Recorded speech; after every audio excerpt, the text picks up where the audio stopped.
Les images sont glaçantes. 13 novembre, 22h14, alors que 3 hommes sont toujours en train de tuer au Bataclan, 2 terroristes prennent tranquillement le métro.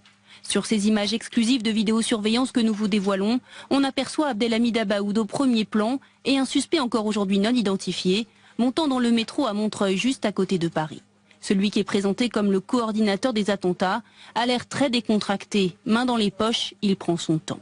Dans la rue Édouard Vaillant à Montreuil, ils viennent de garer la Seat noire qui a servi à attaquer les terrasses des cafés.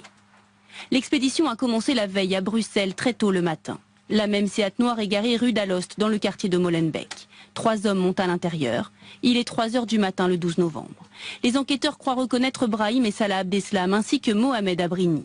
Les 2 derniers sont aujourd'hui toujours en fuite. Ils se dirigent alors vers Charleroi. C'est là qu'ils auraient pu récupérer leurs armes.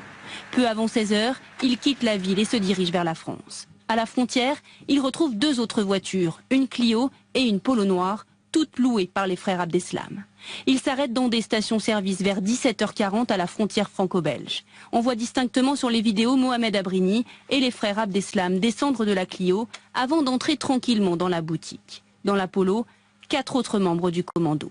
Les passagers des 3 voitures vont passer la nuit du 12 au 13 novembre dans cette rue de Bobigny.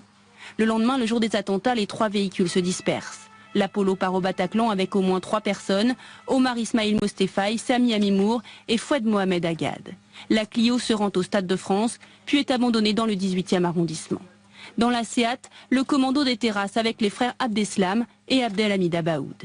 Il est 21h41 boulevard Voltaire, quand Brahim Abdeslam descend seul de la voiture, entre dans le café comptoir Voltaire. Il s'avance tranquillement avant de se faire exploser. La serveuse est légèrement blessée.